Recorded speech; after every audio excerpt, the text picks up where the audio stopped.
আমি কোন জাত পাত ধর্ম নিয়ে আমি কথা বলবো না বাবা।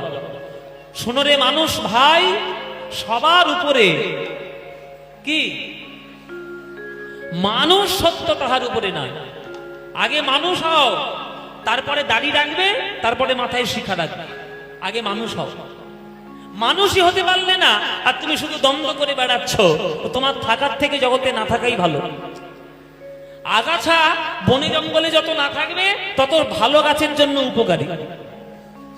আগাছা যদি পূর্ণ হয়ে যায়, ভালো পেয়ারা গাছ বাঁচবে, আম গাছ বাঁচবে না বট গাছ বাঁচবে? আগাছা দূর করতে হয়। তাই আগাছা হবেন না, গাছ হন। গাছ হয়ে যান, যে গাছ ছায়া দেবে। ওই যে রামকৃষ্ণ ঠাকুর যখন ওই বিবেকানন্দকে আশীর্বাদ করে বলেছিল না, বাবা আর কিছু হতে পারিস বা না পারিস, একটা বট গাছের ছায়া হবে।